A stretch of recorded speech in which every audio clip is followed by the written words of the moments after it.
Hello, Ellie here with WhoCulture. Now before we get into anything, if you're watching this video and you haven't yet hit the subscribe button, then make sure that you do that. Doctor Who is really picking up. There's going to be such exciting stuff coming up in the next few months, so go and do that now. Also, we are very fast approaching 150,000 subscribers, and we might have a little surprise planned for when that eventually happens. So you want to be one of those people hitting that button so that the surprise can come round quicker, right? But the real reason we're here today is to talk about something so exciting. I really cannot wait for this. Now, of course, we had the trailer released over the weekend and we've done some extensive discussions breaking down that trailer, just talking about our thoughts and our feelings and our predictions. But we've also just been informed by the BBC that we will be getting the new version of Doctor Who Confidential in the form of Doctor Who Unleashed. Now, for those of you who might not know what Doctor Who Confidential was or what Doctor Who Unleashed will be, it's essentially a behind-the-scenes episode, a little deep dive into the making of the episode after that episode airs. So what it used to be, Doctor Who Confidential, at least it used to be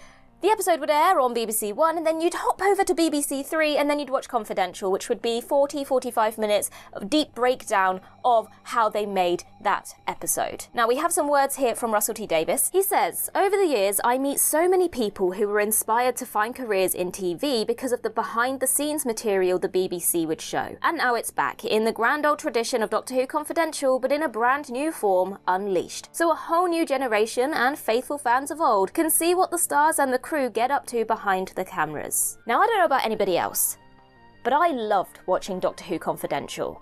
If I missed Confidential after the episode, it made me a little bit sad, I'm not gonna lie. The way that Russell has just described that there really resonates with me, because although I might be now doing something slightly different to what I may have wanted to do at a younger age, I've always been fascinated with the behind the scenes, the making of any sort of TV or film. And that's why I loved Confidential so much. Some people don't like the magic to be spoiled, but for me, it just makes it that much more interesting and intriguing to work out and find out how they achieved something that I couldn't figure out whilst watching the episode itself. Also, there's just some really fun things in there to see how the cast interact with each other, really interesting facts about location scouting or props masters or anything like that. I particularly remember, surprise, surprise, watching the Confidential episode following from Silence in the Library. And I really loved, there was a whole section about how the crew were playing a really in-depth, kind of very competitive game of cards between takes. And it was almost like they had to be dragged onto set to be taken away from their game of cards. And there was a scoreboard, and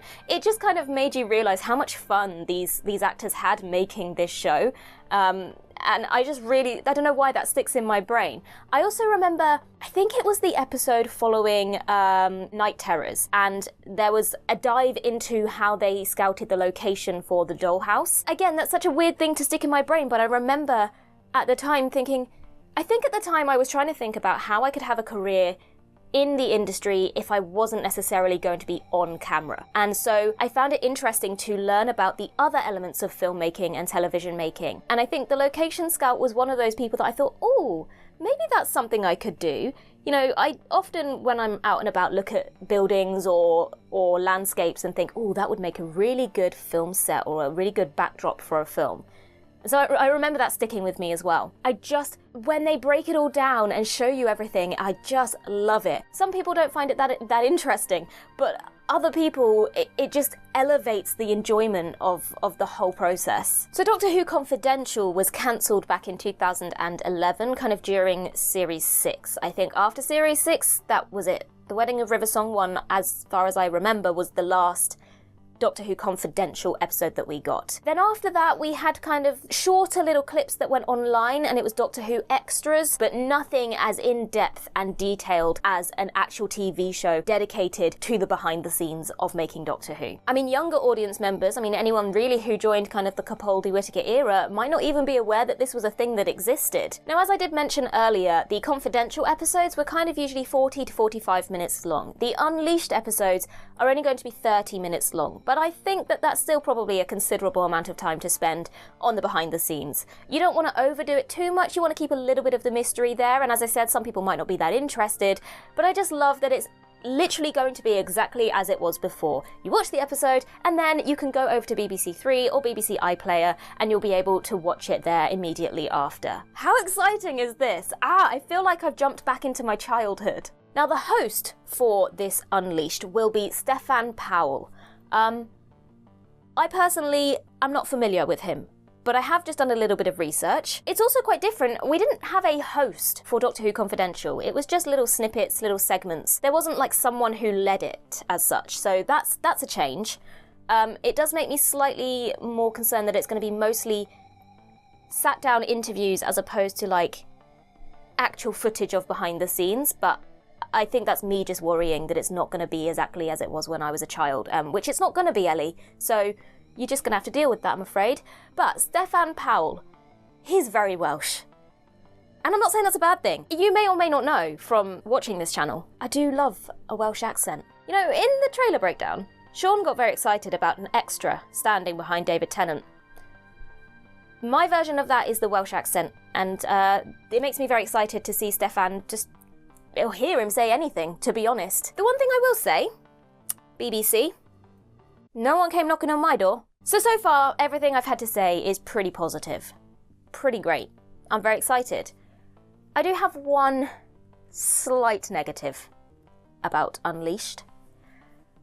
The logo. They've taken the new Doctor Who logo, which is great and I love it, nothing wrong with that, that's brilliant. But then they've just stuck the word Unleashed underneath in what looks like some word art. I just feel like they could have been a little bit more adventurous. Someone even suggested that the word Unleashed should be like inside the Who of the logo in some way, like backwards or reversed or just something. The colour of it, it's not the one. There is then a second version that's just the white writing.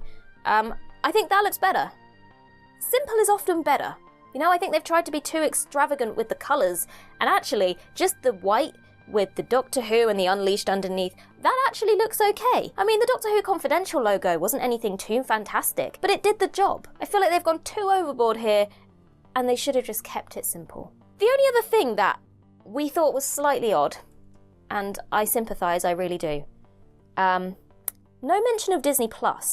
So while we now know that these episodes will be available on BBC Three and BBC iPlayer immediately after the episode, I cannot tell you if they will be available to viewers outside of the UK. And that's quite sad because I want everyone to experience the amazing things that we will be seeing. Maybe we'll get some updates on that soon, or maybe it's going to be an exclusive thing to the UK, in which case I'm very sorry because I've just hyped it up massively and I don't want to crush your dreams. But basically, in a nutshell, this is an exciting time to be a Doctor Who fan. How the tables have turned. A year ago we were kind of edging towards the power of the Doctor, but generally speaking, a year ago, the Doctor Who fandom were scratching for anything they could get in terms of new content and excitement around Doctor Who, and everything is so exciting. I spoke about this in our little discussion the other day. A random stranger just started talking to me about Doctor Who the other day in town. And that's not something that's happened in a long time.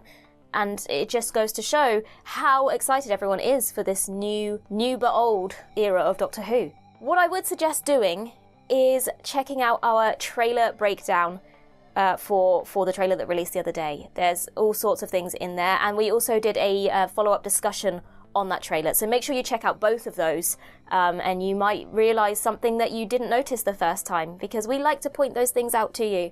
But in the meantime, I've been Ellie with WhoCulture, and in the words of Riversong herself, goodbye, sweeties.